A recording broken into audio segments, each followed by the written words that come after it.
G'day, welcome to part 16. I think it's 16 of our little Sigma makeover. What have I done? I painted the car. I wasn't happy with the way the colour was so different from the rest of the car, so I've sort of painted all around the sides, painted on the roof. Thinking I could get away with the boot and the bonnet. So I haven't done that yet. I've got to do the top of the boot lid and the bonnet as well, and then I'm out of paint. I'm absolutely out of paint, and I can't put it on that thick either, so I've just sort of done a few coats, or a couple of coats, and then cleared it. I got some acrylic clear because I wanted to get the cost down. The acrylic clear is a pain because it takes a long time to really, it's touch dry very, very quickly, and you can work with it very, very quickly, but you can't buff it out for a good while because otherwise you get all the solvent bleed through and it goes dull again. You know, you'll lose that really high sheen that we've got with the XC. So that's a bit of a pain. Now the other pain with it is when you paint a metallic. I don't know if I mentioned this when I shot it. You do a couple of coats of a nice light coat and another couple of coats. On your fine one, you're sort of dusting it in a random way just to get all the metallics to sort of sit properly. And I had problems. I don't know what they've used on it, but on the roof, I did my coats and started rejecting. And I thought, oh no. So I've rectified some areas of it, cleared it, and forgot to do that random coat, so I've got a zebra on the roof. That being said though, you know what? It's all good. I'm not too phased about it. I might have gone into some of these parts, the radius rod bushes and the stabiliser bushes. Auto Surplus in Mitcham are... God, stress, what's that? Auto Surplus in Mitcham are great. These are the rear, there's Mackay, those Nolithane bushes. I'm not really into the red stuff, I like the black, but at the end of the day, Auto Surplus in Mitcham are really cheap. These were $18 and they retail for 40 or over. Some places are charging $50 for trailing on bushes in Nolithane. So it's not a bad idea to always check with Auto Surplus. Water pumps for the Clevos, you know, I paid $50 I think for a water pump for that, and the fuel pump was the same. That was cheaper, that was $40. Gasket sets, the Victor Rains ones are cheap there. I buy a lot of stuff through Auto Surplus because they're really, really good to work with, but not just that, they're very cheap as well. Parts on order. I've got the stabiliser link bushes coming. There's a whole raft of stuff for the XC and also the Sigma at the powder coaters at the moment. I don't use my original sandblaster. I use Tech Coating Bayswater for the powder coating, and they have, or he's talking about getting a sandblasting set up there. He's got a bloke he works with for sandblasting, so I just take stuff down there. And it's Sam, he's a wonderful man, he works with his wife there, it's a family business and their work is absolutely top notch. So there's all sorts of stuff gone there for those two cars. I've got an XWXY Falcon heater tap coming. It occurred to me when I was trying to find a 1/2-inch heater tap that the 5/8 ones that are all $20 on eBay for like the XC and that sort of thing don't fit. So you need something 1/2 inch and I couldn't find one. Somebody reminded me that XW and XY ones fit, and then I thought, yeah, you know what? I just remembered on my XW, I used a new one, and that looks like it's going to fit the Sigma quite well. So I've ordered one of those. The D bushes for the front sway bars, an interior door handle I got from the red one that was crushed at the wreckers, but there was pitting on it, and there was a new old stock one there for like, what was it, $15 or something. So I just bought that, and also bought a turbo. Now the turbo is a cheap eBay $160 one, a T3 Garrett type configuration. That's what I want. I want an old school turbo that hasn't got water cooling and all that sort of stuff. I don't want intercoolers. I want a draw-through setup.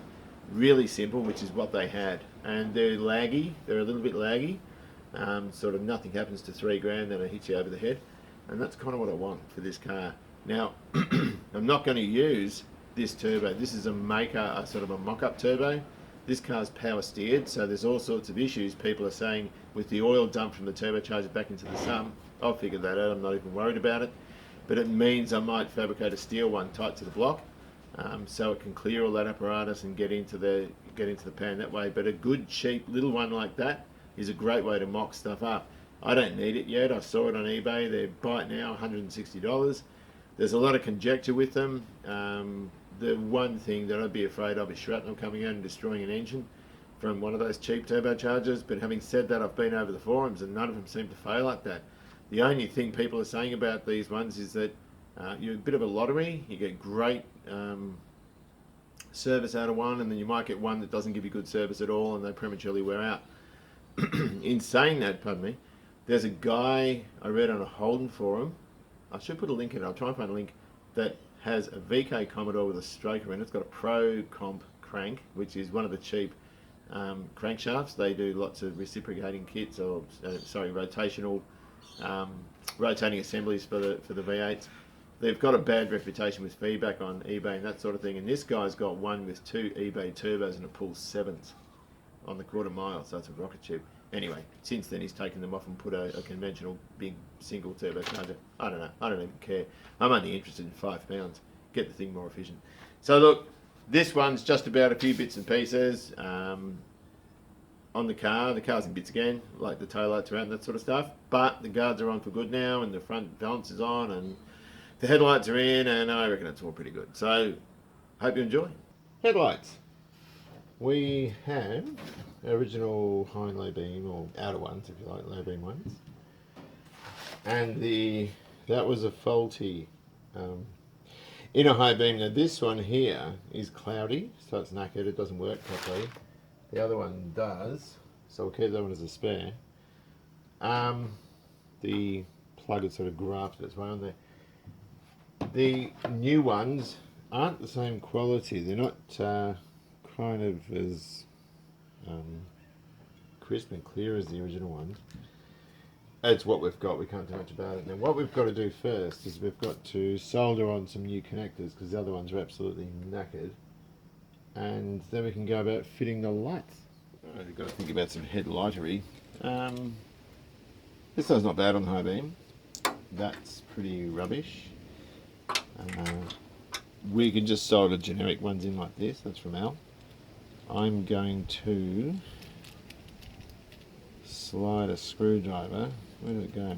Up here, like that, and just remove that wire. I don't see the point. There's nothing worse than sort of seeing the wire cut off at the back, if you know what I mean. But that should just relent. The other side did. There we go. So I've just got the 2 conductors. I did cut little ones off there, so I can just shrink that up just to make it look a bit neater. And there won't be any evidence, well, not any visible evidence anyway, whoops, of it being there. And we can sort of make the job look a bit tidier. Now, these are only about $5 or so. They're not dear. So I'll stick a whole new set on. They've got some pretty adverse conditions they work in. And we'll just close them up. Put black all over the lead. That'll do it. And we'll just cut them out and put them in. Just important to realise, like, I've had to buy, Alex told me not to buy any more because he comes across them all the time, but I sort of wanted to get it done soon. And just be mindful of the order they are when you look at the socket itself. And stagger your joints. I'm not going to do it on this though, because I don't have much real estate. So this is your blue, red with a blue trace, and that will become just your plain red one. So I'll just cut that back a bit and shrink it up. I might put the tube on first, eh? Just stick it over there ready for when we've got the thing on.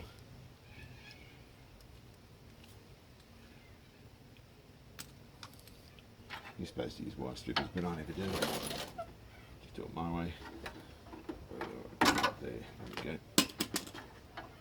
Wrap it around. That's nice clean copper there. And twist it on as neatly as you can. And just let it all solder flow into the copper. Not that anyone watching this doesn't know that. Twist him around, look at him. All good. So we'll do the rest, and we're good. And so once you solder it, you can use your heat shrink. Really, they should be staggered. And if I did this with the loom off the car, I would have done it in a staggered way, but I didn't. And that's just the way I've done it, which is theoretically correct. And you can see how messy this looks, but you don't see anything. I'm using a cigarette lighter just to burn it in. Side of the iron's probably better. Oops. That should do it. The other thing is proper electrical tape, auto elect stuff, not the 5 rolls for $5. I'll tape that off and then that's done too. Right, well don't leave your soldering iron across a cigarette lighter because all the gas will come out. It's like a little hand grenade, that thing. Anyway, we're finished with all this muck, so we can chuck it in the bin and get on with the business of putting it together. Alright, let's give him a bit of a face again, hey? These are the original lights, the original globes, and we're going to plug that in. There's the seal beams. I'm pretty sure the one I had was halogen. I think SEs and GLXs had halogen bulbs. I'm not sure. Right. A few things to do here. What have we got? Okay, that's not all that clean, but it's going to do for now. Now I have a bit of trouble getting the screws out for these retaining rings because they were rusty. I'm just going to pop a bit of CRC on the thread. So it'll help it along a bit.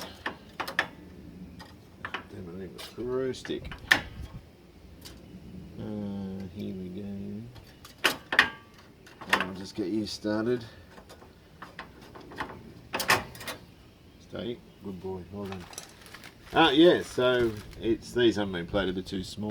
Well, crap, that's not supposed to happen. Get back on there. Stay. I told you to stay. So, yeah, they're a little bit. I'm just putting a bit of CRC on. Just, I don't think they're going to gall, and by the time these come out again, maybe the CRC would have all evaporated, so they gall anyway. But I know it's pretty mad plating these things, but I'll just stick the other two in and we'll have a look. Well, I can certainly understand some people, sorry about the wind, wondering why I'd bother plating, that sort of thing, but that's how I wanted it to look. I wanted it to look new, even though it's not, do you know what I mean? It's the difference between a car that's, I don't know, slapped together and one that looks like someone's taken some care at least. These aren't in great nick. There's a dent there, there's a stain in it there, there's, I don't know, something, I can't remember, but yeah, I'm quite happy with that.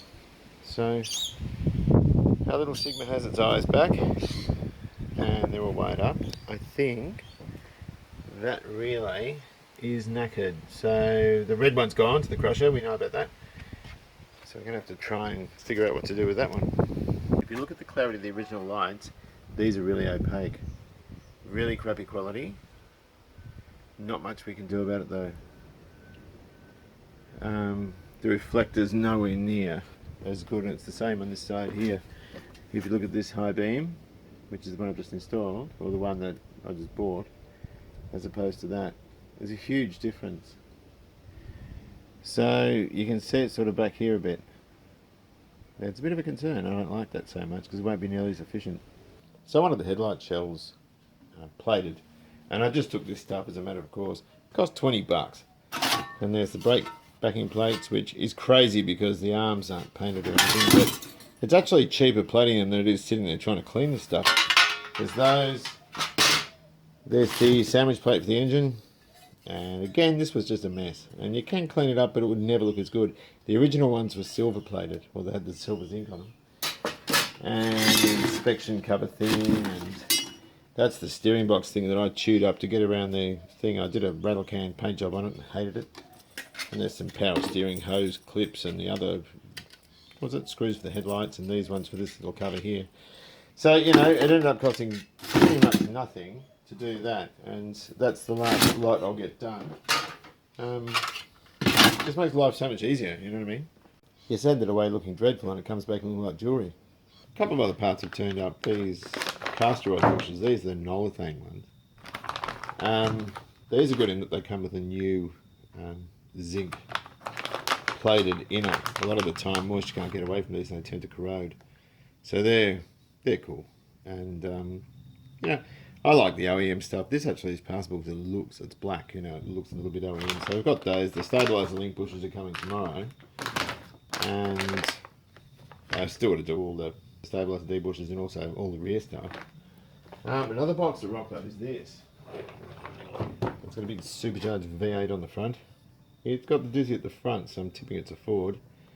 It looks like a Ford, but anyway, this is a huge box, and inside it is this tiny little power steering cooler. This is the one I was talking about. It comes with a bit of 3/8 hose. It's just a tiny little guy, and it'll do fine for what we need. It came with a fitting kit, and it's also got the zip tie things and the little pads and the clamps and all that sort of stuff. They're not particularly good, those clamps, so they don't have an extended tongue.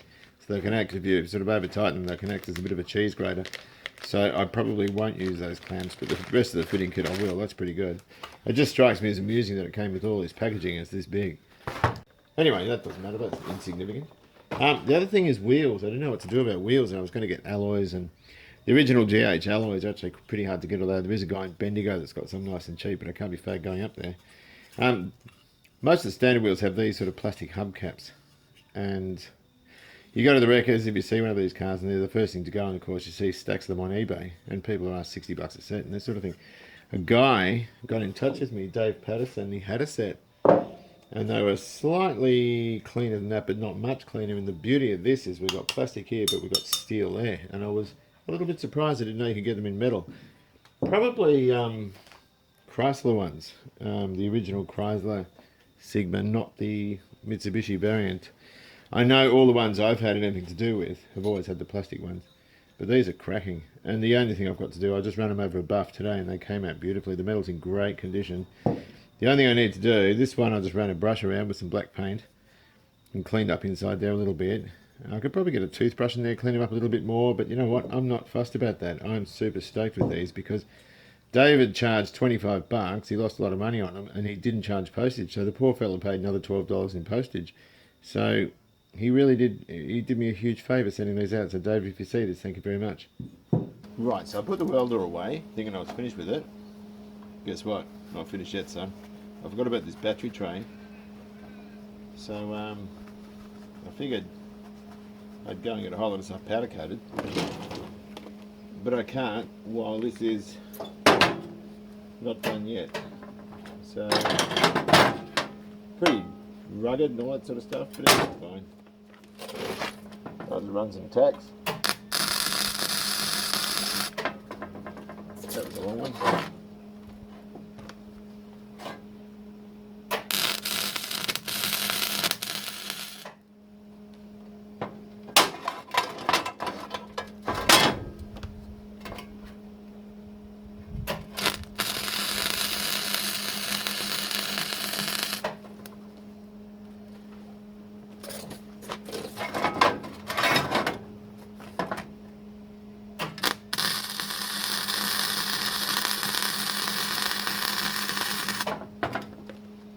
Beautiful. It's actually a bit of a relief doing it this way because you can't do a long weld. I've missed a bit. You can't do a long weld on a panel because you warp it, but the battery tray, I couldn't care less. And here's the other thing. Because it's all jagged, you run through there, it burns it all off.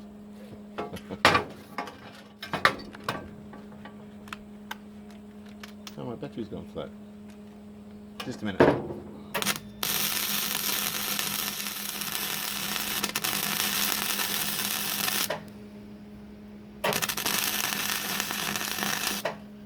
So I put the welder away and then forgot how to do these two things. I've done the battery tray and then I guessed where the holes were and stuffed that up, so it's too big, but we'll stick a washer there anyway. 2, 3 plates across the back, and that fits in the car beautifully. That I'm going to get powder coated along with some other bits and pieces, so that'll be fine.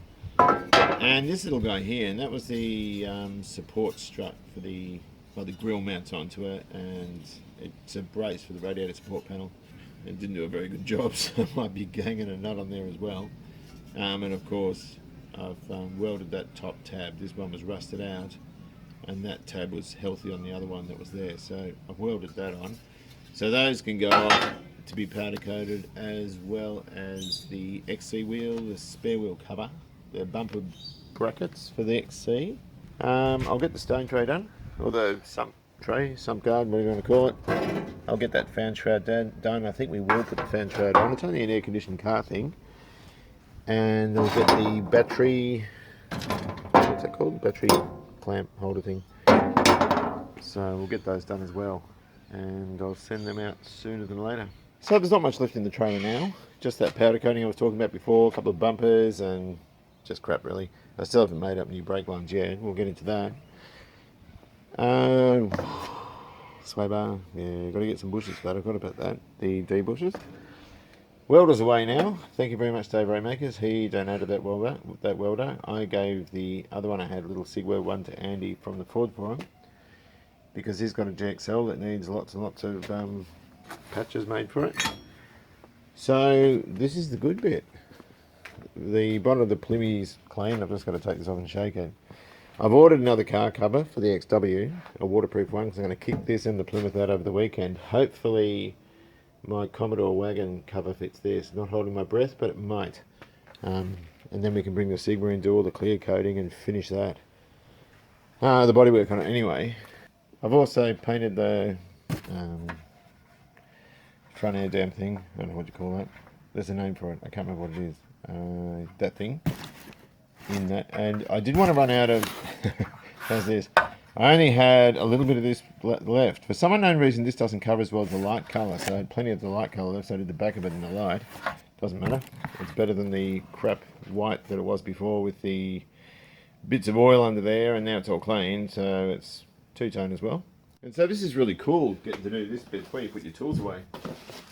This angle grinder was one I used just with the cutting disc and was from Aldi. It was $39, and it's fairly quiet in comparison to the other one. Absolutely ripper tool. I love it. So angle grinders can go away now. I've done the XC boot lid. The welding repair I had to do. There's a small rust hole there.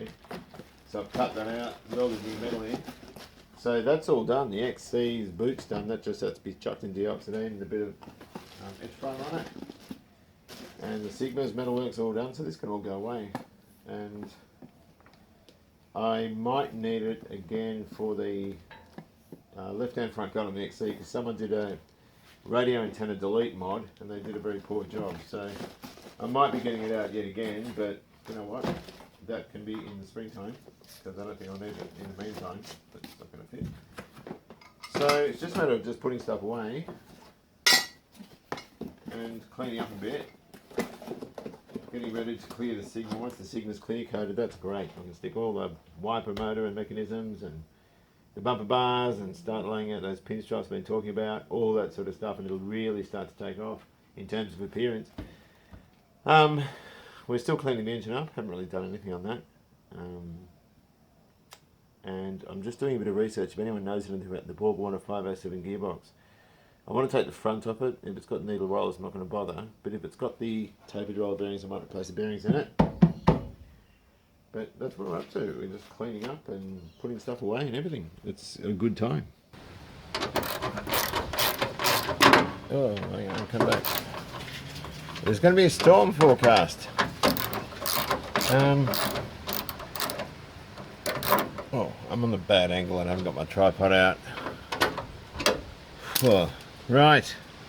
So, in the car, a quick paint job. Very satiny because it's acrylic. I'm just putting the valance on now. The valance turned out beautifully. We can't obviously buff that. We wouldn't want to. It's a valance panel, but oh boy, it's got all sorts of roughness to it. Having a great light. We're about to have a storm. Guards are on and gapped as best I can do it for now. The paint looks pretty good. It's very peely, very satin if you look along it. See there? It's sort of not dead smooth. That'll come out with wet sanding. Just use the acrylic stuff because I wanted to keep it cheap. But you know what? It's going to be fine. I'm alright with that. The only problem is, I'll show you the other side. It's really easy to see the definition on this side. Yeah, I'm not going to get away with the bonnet. Gee whiz. This is just a joke. It keeps going on and on. I've done this very quickly. I've done it very cheaply. That's why I picked acrylic clear. Acrylic clear is a pain because I need to wait for it to really harden before I can wet sand it. If you wet sand that and buff it, yeah, it'll be shiny, but you'll get all that solvent bleed through, which will flatten it again. Huge pain in the bum. You don't want that. I've had all sorts of problems with paint rejection as well. There's something in here. Some of this might have been jammed. I don't know. But I've had a lot of trouble with rejection. So I've kind of ruined it. That being said, though, it is a mistake I can live with. I'm going to do the bonnet. I can't do much about this. Just a minute, I'll close it and show you. I have enough paint to do the bonnet. And look, I don't want to really do it, but I kind of have to. I've got this sort of thing, so I've got to rub that back. That filler under there is compromised, and there's just crap through it. Do you know what I mean? So the top of the bonnet and the top of the boot lid are the only two areas I haven't done.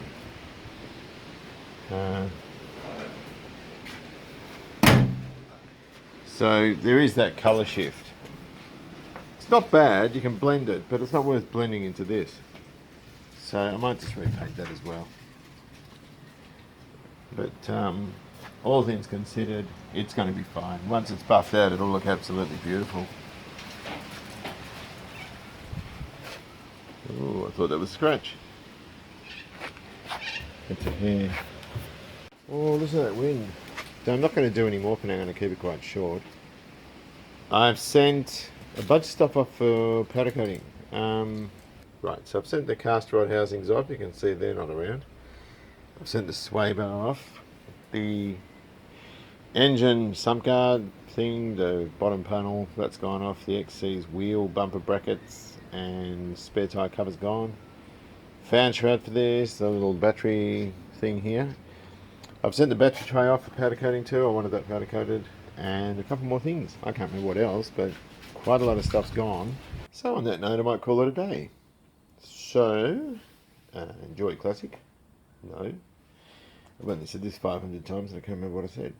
So, take good care of yourselves, that's it. Take good care of yourselves, enjoy classic, and I'll see you around. Oh! Who remembers these? Ignore those painted screws. So, I think in 1984 our anthem changed from God Save the Queen to Advanced Australia Fair, so you had all this less Advanced Australia stuff. I saw this and had to grab it. It's stuck from the inside, so it doesn't matter how dirty we get. But it was reminiscent of a lot of cars at the time, having those sort of stickers put on them. The other thing is sticker kit. Isn't it nice?